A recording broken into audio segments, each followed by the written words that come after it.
아멘. 우리 믿음의 고백을 하나님께 올려드리겠습니다. 하나님, 좋습니다. 감사합니다. 사랑합니다. 하나님이 하시면 무엇인지 다 이루어집니다. 하나님, 좋습니다. 감사합니다. 사랑합니다. 하나님이 하시면 무엇인지 다 이루어집니다. 하나님, 좋습니다. 감사합니다. 사랑합니다. 하나님이 하시면 무엇인지 다 이루어집니다. 아멘. 하나님께 영광의 박수 올려드리겠습니다. 우리는 지금 주일마다 요한복음 6장을 나누고 있습니다. 오병이어의 사건을 나누고 있죠. 3주째 반복되는 이야기지만 한 번 더 짚어보도록 하겠습니다. 사실 요한복음 5장과 6장은 똑같은 구조를 가지고 있습니다. 요한복음 5장에 38년 된 병자의 이야기를 하고 그 이야기를 풀어가는 구조입니다. 요한복음 6장은 오병이어의 사건을 이야기하고 그 이야기를 풀어가는 구조입니다. 이게 똑같은 구조이죠. 그래서 오병이어의 사건이 얼마나 중요한지 그 안에 들어있는 맥락과 이 모든 문단들을 우리가 함께 읽어야 된다는 것이죠. 사복음서에 모두 기록될 만큼 유명하고 중요한 오병이어의 사건입니다. 보리떡 5개와 물고기 2마리로 5,000명 이상의 수많은 장정들을 먹인 사건. 그러고도 12광주리가 남은 사건입니다. 엄청난 기적이죠. 그런데 이 유명한 이야기를 사복음서에서 이야기하고 있는데 요한복음에서만 특징적으로 나타내는 단어들이 있습니다. 첫 번째로 표적이요 시험이라고 했습니다. 두 번째로 부스러기를 버리지 말고 다 거두어들이라 라는 것이었습니다. 이 두 가지는 표적을 보고 그 표적만 오병이어라는 놀라운 기적만 보고 놀라고 끝나는 것이 아니라 그 이후에 삶의 반응, 존재의 변화까지가 이어져야 된다는 것입니다. 그래서 이 두 가지 오병이어의 기적은 요한복음의 특징은 이 기적을 받아들이는 사람들의 반응 그리고 어떻게 살아갈 것인가에 대한 것에 초점이 맞춰져 있다라고 생각하시면 좋겠습니다. 그래서 그런지 예수님이 물 위를 걷는 장면은 대단히 유명한 장면인데 요한복음 6장에서는 정말 간단하게 그냥 스쳐 지나가고 있었습니다. 그냥 그런 일이 있었나 보다라고 정도로 말이죠. 그래서 마태, 마가 이 복음에 비해서 굉장히 약식으로 표현되어 있고 6장으로 다시 다른 이야기로 좀 넘어가고 있다는 것입니다. 6장 전체 이야기에 등장하는 이 무리의 반응을 통해서 이 시대를 살고 있는 우리가 은혜를 받고 있는 사람이잖아요. 그래서 은혜를 받고 표적을 받는 사람으로 우리의 반응은 어떻게 해야 되는가에 대해서 우리가 초점을 맞추고 말씀을 나누겠습니다. 자, 표적에 따른 오늘 본문에 등장하는 무리들, 그 무리들의 반응을 따라가 보겠습니다. 자, 우리의 입장을 대입해 보세요. 먼저 표적을 본 무리의 반응 6장 1절 2절입니다. 같이 읽고 따라 읽습니다. 시작. 그 후에 예수께서 디베랴의 갈릴리 바다 건너편으로 가시매 큰 무리가 따르니 이는 병자들에게 행하시는 표적을 보았음이로라. 큰 무리가 예수님을 따르고 있습니다. 왜 따랐을까요? 병자들을 낫게 하시는 표적을 보았기 때문입니다. 병이 낫는 은혜를 받았기 때문입니다. 수많은 병자들을 낫게 하는 그 기적을 보면서 사람들이 삼삼오오 모이기 시작했던 것이죠. 그런 기적을 보고 갈릴리 바다 건너편으로 예수님을 따라간 것입니다. 자, 14절, 15절 또 다른 반응입니다. 같이 읽어보겠습니다. 시작. 그 사람들이 예수께서 행하신 이 표적을 보고 말하되 이는 참으로 세상에 오실 그 선지자라 하더라. 그러므로 예수께서 그들이 와서 자기 억지로 붙들어 임금으로 삼으려는 줄 아시고 다시 혼자 산으로 떠나 가시니라. 아멘. 예수님을 참된 선지자라고 칭찬하고 임금으로 삼기까지 높여드립니다. 왜 그럴까요? 오병이어의 표적을 보았기 때문입니다. 그들의 먹거리를 채워줌으로 그들의 살림살이를 책임져 줄 수 있다고 생각한 것이죠. 그래서 억지로라도 붙들어서 나만의 왕으로 세우려 했던 것입니다. 그러나 예수님은 그 모든 것들을 두고 홀로 떠나 산으로 올라가셨습니다. 이렇게 우리가 예수님을 따르고 높여드리는 이유는 표적을 보았기 때문입니다. 우리가 이렇게 표적을 보고 생기는 반응들, 마음들이 어떤 것인가요? 바로 오늘 지금 나눈 이야기를 통해서 알 수 있는 것이 열심입니다. 이것은 예수님의 이동 경로를 보면 좀 더 쉽게 이해할 수 있습니다. 이들이 얼마나 열심을 갖고 있었는지 말이죠. 자, 지도를 보시기 바랍니다. 6장 1절에 보면 디베랴의 갈릴리 바다라고 표현하고 있는데, 사실 저 갈릴리의 호수는요, 이름이 여러 가지입니다. 갈릴리의 호수, 갈릴리 바다, 디베랴 호수, 디베랴 바다, 여러 가지의 이름이 있어요. 다 똑같은 이름입니다. 그래서 갈릴리 바다, 디베랴의 갈릴리 바다에서 건너편으로 건너갔다고 되어 있습니다. 그런데 건너편으로만 건너갔다고 되어 있지 벳세다로 간 것인지 가버나움으로 간 것인지는 정확하지 않아요. 그런데 누가복음과 요한복음, 이 사복음서들을 종합해서 봤을 때 예수님은 가버나움에서 병자들을, 수많은 병자들을 고치시고 배를 타고 벳세다로 가신 겁니다. 그게 1, 2절입니다. 자, 보이시죠? 어떻게 가셨냐? 배를 타고 가셨기 때문에 저 파란색 화살표입니다. 잘 보이실지 모르겠어요. 그래서 예수님은 가버나움에서 병자들을 고쳐주시고 배를 타고 지금 벳세다로 가시는 겁니다. 그런데 배를 타고 벳세다로 가서 오병이어의 표적을 보여주십니다. 기적을 보여주신 거죠. 그리고 저 벳세다에서 많은 사람들이 붙잡아가지고 왕으로 삼으려 하니까 저 벳세다 위쪽에 산이 있어요. 산으로 올라가신 겁니다. 그런 다음에 날이 저물어요. 제자들이 예수님을 찾습니다. 산으로 올라가시는데 찾지를 못해요. 그래서 제자들이 예수님을 그냥 두고 가버나움으로 돌아갑니다. 집으로 돌아가야겠다고 해서 배를 타고 집으로 돌아가죠. 그래서 배를 두 척 타고 가버나움에서 벳세다로 왔는데 제자들이 기다리지 못하고 배를 한 척 타고 다시 가버나움으로 돌아가요. 그래서 벳세다에만 배가 한 척 남아있는 겁니다. 그럼 다시 한번 생각해 보시면 가버나움에서 배를 타고 올 때 이 무리들은 그럼 어떻게 움직였을까요? 벳세다까지.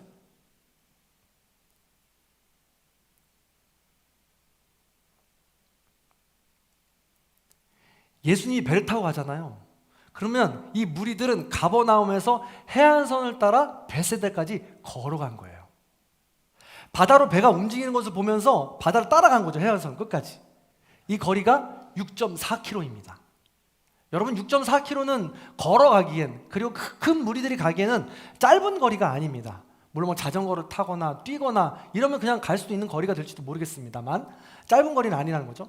그런데 그 배를 주시하면서 벳세다까지 6.4km를 가로질러 간 거예요. 따라간 거예요. 그리고 또 뭐라고 표현되어 있냐면 제자들이 배를 타고 가버나움으로 갔는데 예수님이 따라가지 않으니까 거기에는 무리들은 기다립니다. 배가 한 척 남아있으니까 예수님이 가지 않았다는 것을 알고 산에서 내려오실 때까지, 이튿날까지 기다려요. 난 끝까지 기다리겠다는 거죠, 무리들이.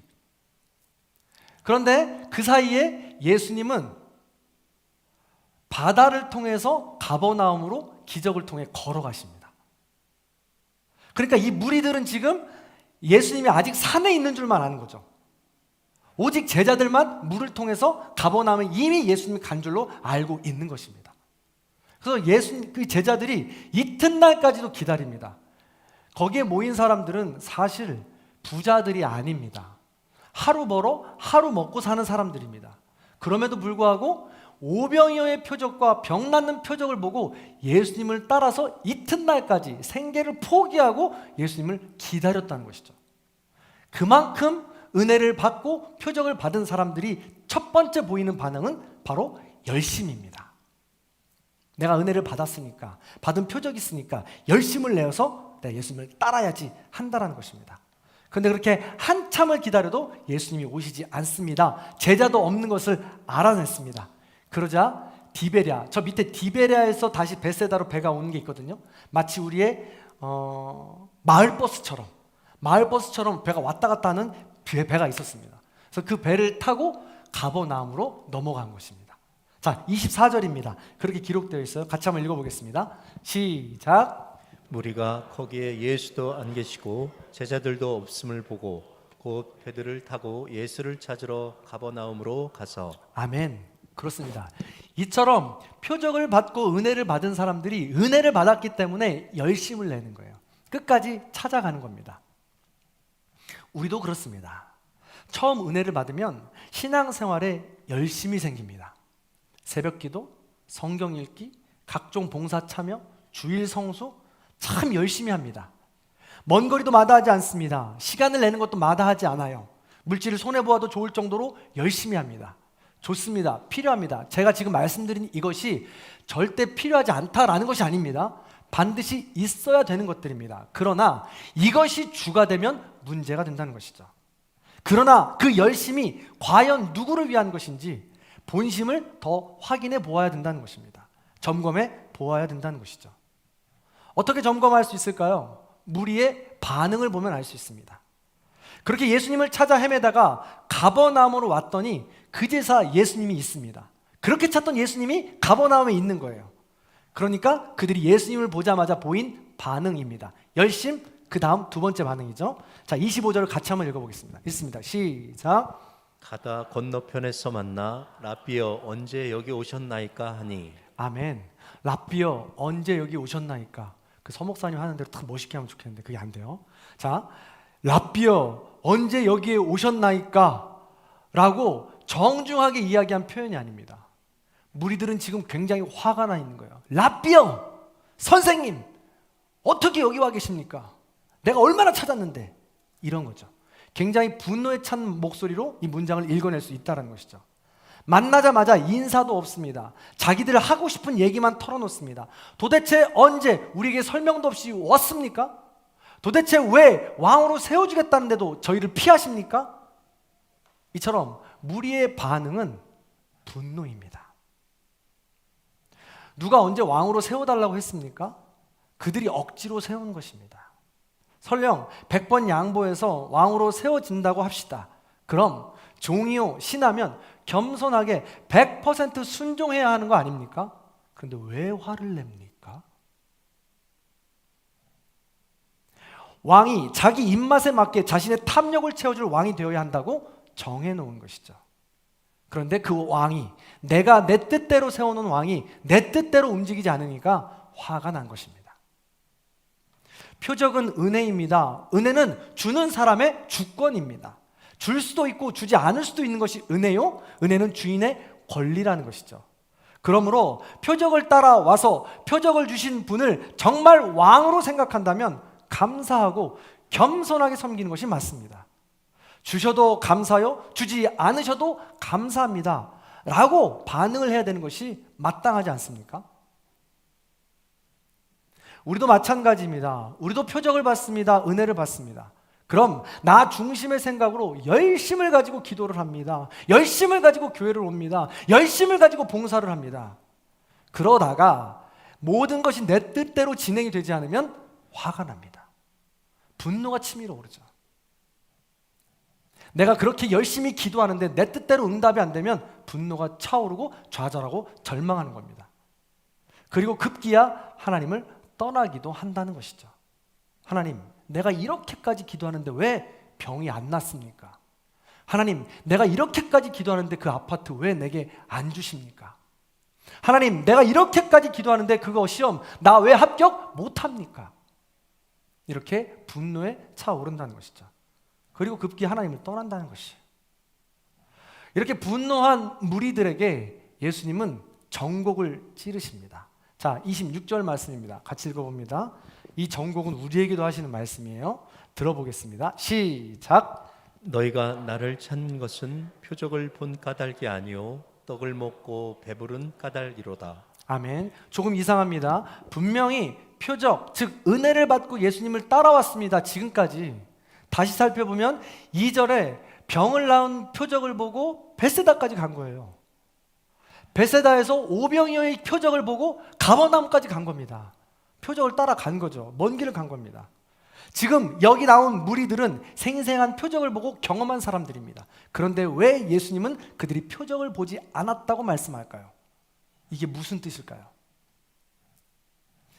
그들은 병이 나은 표적에만 만족했던 것입니다. 그들은 배고픔을 이기게 해준 빵에만 만족했던 것입니다. 사실은요, 제가 지지난 시간에도 말씀을 드렸지만 표적의 목적은 건강함을 베풀어 주시고 배고픔을 이기게 해주신 장본인 예수 그리스도께 있다는 거예요.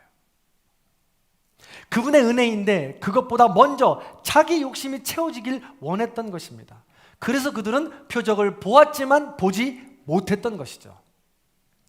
그래서 그들은 예수님을 왕으로 세워서 자기만 건강하고 싶었던 겁니다. 그래서 그들은 예수님을 왕으로 세워서 일하지도 않고 나만 부자가 되고 싶었던 거죠. 그것이 채워지지 않으니까, 내 뜻대로 되지 않으니까 예수님이 보이지 않고 표적이 보이지 않았으며 화가 났던 것이죠. 마치 38년 된 병자가 38년이라는 병을 고침 받았지만 병을 고쳐주신 분이 누구인지도 몰라요. 감사 인사조차도 하지 않았습니다. 오히려 모든 죄악의 배신을 예수님께 덮어 씌워버리죠. 이처럼 온통 표적을 본 사람들은 자기중심적으로 해석하여서 그 모든 표적들을 그냥 헛되이 날려버리게 된다는 것입니다. 올바른 반응을 하지 못했다는 것이죠. 자, 그렇다면 올바른 반응은 어떻게 해야 할까요? 27절에 보니까 썩을 양식을 위하여 일하지 말고 영생하도록 있는 양식을 위하여 일하라 라고 했습니다. 그렇습니다. 너희들은 지금 썩을 양식, 이 땅의 것을 구하기 위해 혈안되어 있다. 먹을 것, 마실 것, 몸에 관한 것, 성공할 것, 예뻐질 것, 멋져질 것, 돈을 더 벌 것, 좋은 차 탈 것, 좋은 집 구할 것, 여기에 혈안이 되어 있다. 근데 이것은 다 땅에서 썩어질 것에 불과하다. 그것을 내려주신 영원한 예수 그리스도를 봐라 라고 말씀하고 있는 겁니다. 그걸 분별하라 라고 지금 말하고 있는 것이죠. 그런데 이렇게 이야기를 해도, 예수님이 이렇게 이야기해도 이 무리들은 무슨 말인지 못 알아듣습니다. 그래서 예수님께 묻는 거예요. 28절, 그럼 예수님, 우리가 어떻게 하여야 하나님의 일을 하오리까? 그러자 예수님이 이렇게 말씀하시죠. 오늘 말씀의 핵심입니다. 29절 같이 읽겠습니다. 시작. 예수께서 대답하여 이르시되 하나님께서 보내신 이를 믿는 것이 하나님의 일이니라 하시니. 아멘, 할렐루야. 하나님께서 보내신 이가 누구십니까? 예수님이십니다. 예수님을 믿는다는 것이 하나님께서 원하시는 것입니다. 따라서 표적의 궁극적인 목적은 예수님을 내 마음판에 새기는 겁니다. 예수님을 내 마음판에 새긴다는 것이 예수님의 이름만 새기라는 거예요. 예수님의 삶을 내 안에 새겨서 예수님의 삶을 닮아가라고 말씀하고 있는 것입니다. 그래서 표적을 통해서 예수님을 발견하면 만점이에요. 예수님이 그걸 기뻐한다는 것이죠. 가령 이런 것입니다. 제가 예를 들면 저희 집 막내가 6살이에요. 사내 아이인데요. 남자 친구인데요. 최근 들어서 갑자기 이 포켓몬 빵이라는 게 유행이 되었습니다. 이 빵인데 이 안에 만화 캐릭터가 들어있어요. 스티커가 들어있습니다. CL이라고 하는데요. 이것을 얻어서 모으는 걸 좋아해요. 근데 이걸 얼마나 유행하냐면 편의점마다 빵이 들어올 때 빵 들어오는 시간을 많은 사람들이 기다렸다가 그 빵을 사가는 거예요. 그래서 웬만하지 않으면 이 빵을 구할 수가 없어요. 그래서 한동안 편의점마다 가보면 이 안내문이 붙었습니다. 포켓몬 빵 없습니다.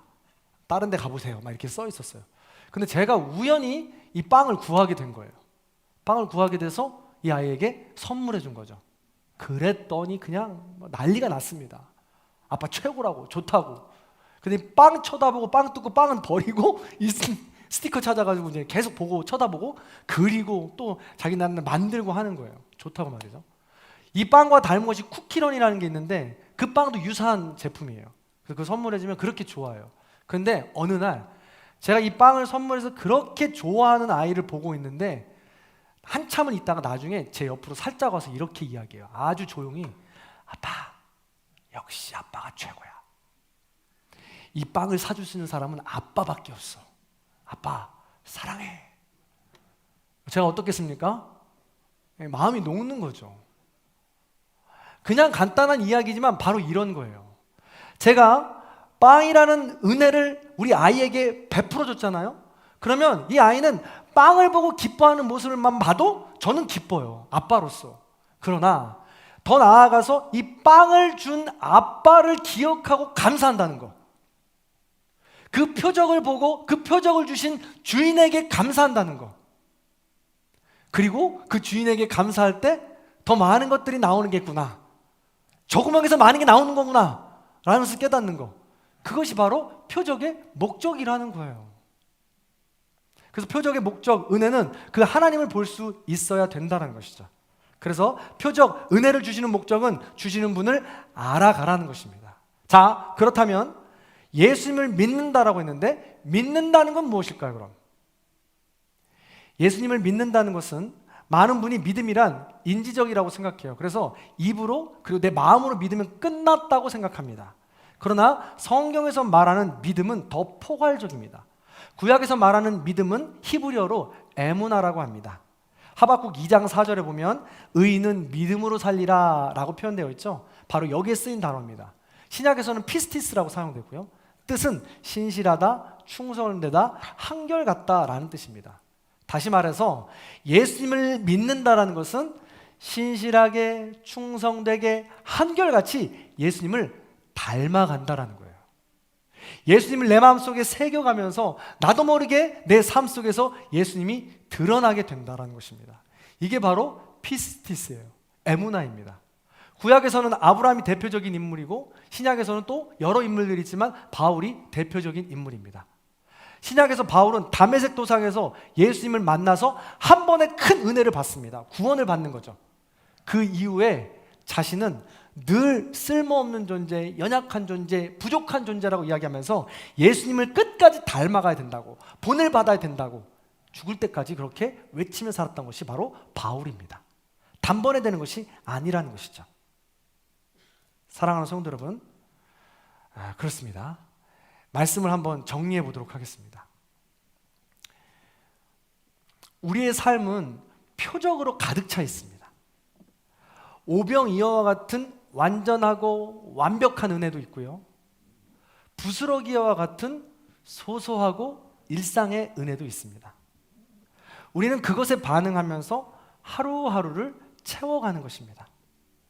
때로는 열심히, 때로는 분노하고, 때로는 순종하고, 때로는 좌절도 하고, 때로는 절망도 하고 그렇게 채워가는 것입니다.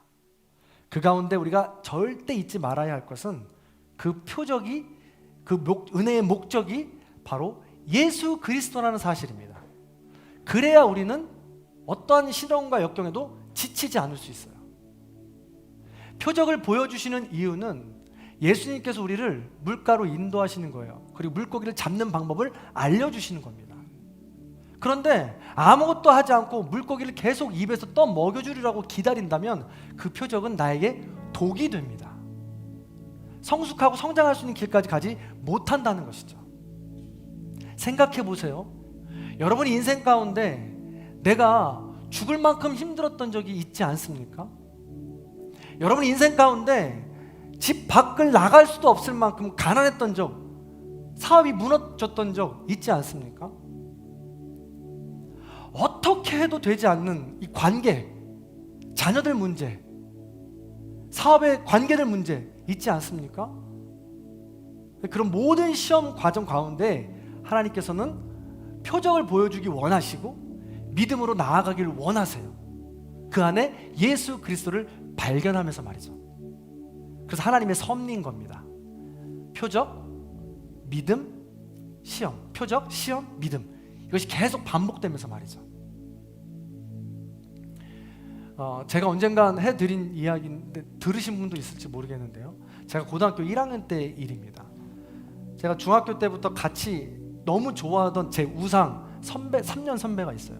제가 중학교 때 교회 청소년부 중등부 회장할 때 형님은 고등부 회장이셨어요. 너무 은혜를 많이 받는 분이고 축구를 너무 잘하고 그리고 싸움도 진짜 잘하는 형님이라서 제가 날마다 따라다녔던 적이 있습니다. 근데 형님이 정말 열심히 공부해서 신학대학을 갔어요. 제가 고등학교 1학년 될 때 일입니다. 근데 형님이 대전에서 유명한 너무 은혜가 깊은 집회가 있으니까 함께 가자고 연락이 왔어요. 근데 문제는 형이 직접 차를 운전해서 왔는데 면허 딴 지 며칠 안 된 후에 아버지 차를 끌고 온 거예요. 승용차를. 비가 엄청나게 내리는 날이었습니다. 근데 저희 어머니는 형이 면허 딴지 얼마 안 된지도 알고 비가 억수같이 내려서 위험한 것도 압니다. 그런데 은혜 받으러 간다니까 무작정 가라는 거예요. 그냥 가서 은혜 받고 사람 되어야 된다는 거죠. 그래서 형 따라서 저희 5명이 총 차를 타고 대전으로 출발을 한 거예요. 그 당시에는 국도를 타서 가는데 한참 어두운 길을 가는데 정말 위험했어요. 이제 막 운전면허를 딴 형 아니겠어요? 그래도 우리를 은혜의 길로 인도한다고 가면서 찬양도 열심히 듣고 정말 기도하는 마음으로 갔죠. 그런데 어둑한 시골길을 지나가는데 커브길이 있잖아요. 그래서 제가 볼 때 이렇게 커브길이 있는데 커브길을 도는데 차가 미끄러지는 거예요.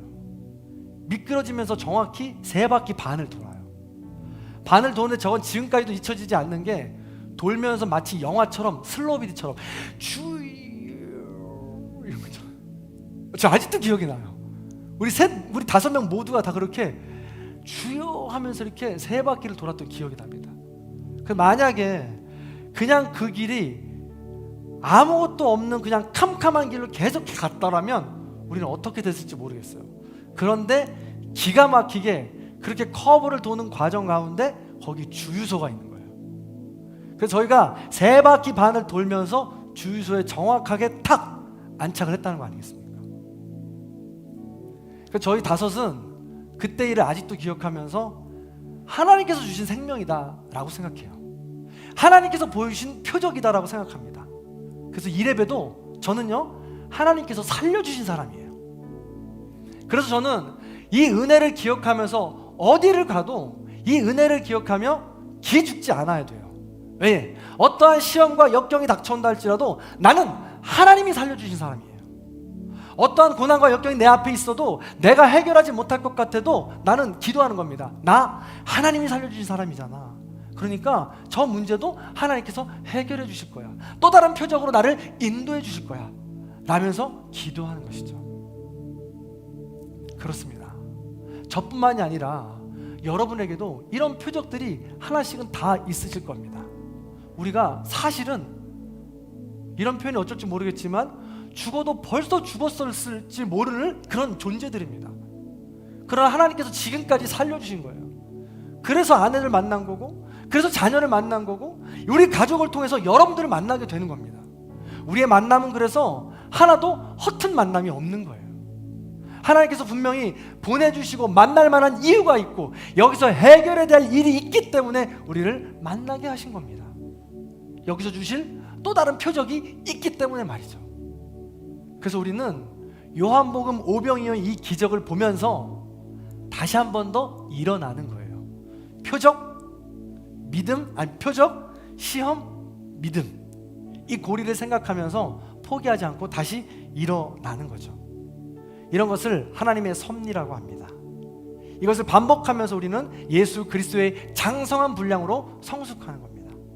나를 부르신 것도 하나님이요, 나를 보내신 것도 하나님이요, 내가 건강한 것도 하나님이요, 내가 건강하지 못하고 낫지 못하는 것도 하나님의 은혜요, 내가 부자가 되는 것도 하나님의 은혜요, 내가 아무것도 갖지 못한 가난해도 하나님의 은혜요, 내 앞에 나타난 문제가 있어도 하나님의 은혜요, 문제가 해결되는 것도 하나님의 은혜요. 그렇게 고백하며 나아갈 때 우리는 나도 모르게 그 표적 뒤에 계신 예수 그리스도와 하나가 되는 겁니다. 부디 그렇게 은혜와 표적으로 믿음으로 우리 주 예수 그리스도만 바라보시는 저와 여러분의 삶이 다 되시기를 주님의 이름으로 간절히 축원합니다. 그 마음을 담아서 이 찬양을 함께 나눴으면 좋겠습니다. 좀 어려울지 몰라도 반복되는 멜로디이기 때문에 가사를 잘 생각하시면서 우리가 함께 찬양했으면 좋겠습니다.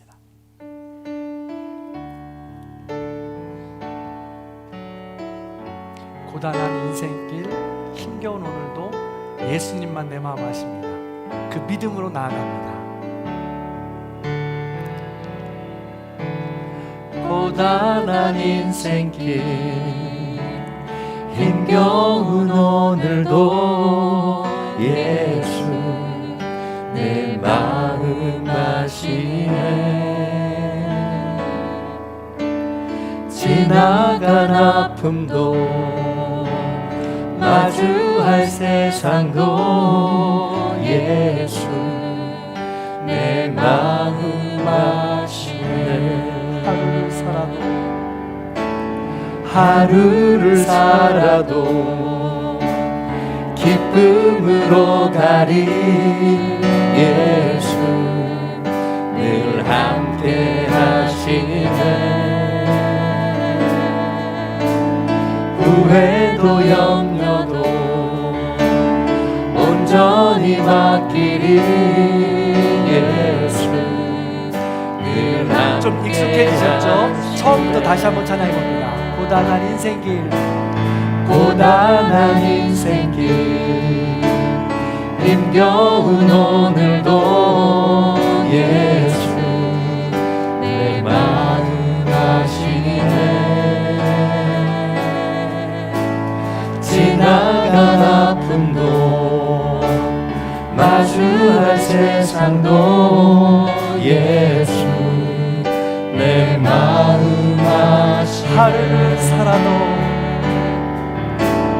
하루를 살아도 기쁨으로 가리 예수 늘 함께 하시네. 후회도 염려도 온전히 맡기리 예수 늘 함께 하시네. 믿음의 눈 들어 주를 보리 이 또한 지나가리라. 주어진 내 삶의 시간 속에 주의 뜻 알게 하소서. 믿음의 눈 들어 주를 보리 이 또한 지나가리라. 주어진 내 삶의 시간 속에 주의 우리 목소리 높여서 한 번 더 찬양합니다. 믿음의 눈으로 주를 보리 이 또한 지나가리라. 주어진 내 삶의 시간 속에 주의 뜻 알게 하소서. 믿음의 눈 들어 주를 보리 이 또한 지나가리라. 주어진 내 삶의 시간 속에 주의 뜻 알게 하소서. 오직 믿음으로 오직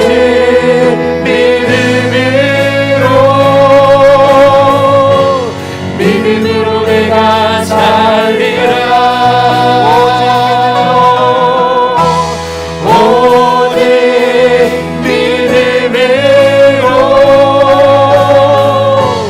믿음으로 내가 살리라. 오직 의인은 믿음으로 말미암아 살리라. 오직 의인은 믿음으로 말미암아 살리라. 오직 의인은 믿음으로 한 번 더 말미암아 부탁합니다. 오직 믿음으로 우리 두 손 들고 찬양합니다. 오직 믿음으로 오직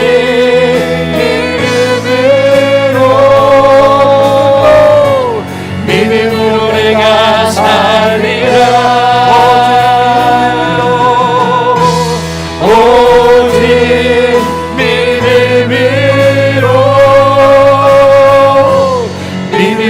내가 오직 살리라. 의인은 믿음으로 말미암아 살리라. 오직 의인은 믿음으로 말미암아 살리라. 오직 의인은 믿음으로 말미암아 살리라. 아멘. 우리 이 위대한 말씀을 기억하며 기도하는 시간 같습니다. 지금 말할 수 없는 고통 가운데 계십니까? 지금 어려운 시험 가운데 계십니까?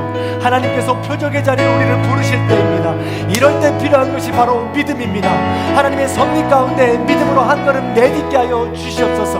하나님께서 합력하여 선을 이룰 수 있도록 오직 표적 가운데, 믿음 가운데, 은혜 가운데 계신 예수님만 바라보게 하여 주시옵소서. 우리 그런 기도 제목 가지고 나를 위하여, 우리 가정을 위하여, 우리의 일터를 위하여 우리 함께 믿음을 달라고, 믿음을 구하는 기도를 함께 올려드리도록 하겠습니다.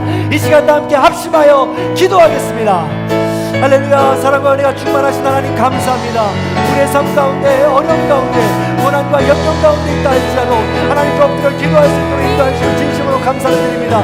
믿음으로 나아가기 원합니다. 믿음으로 나아가기 원합니다.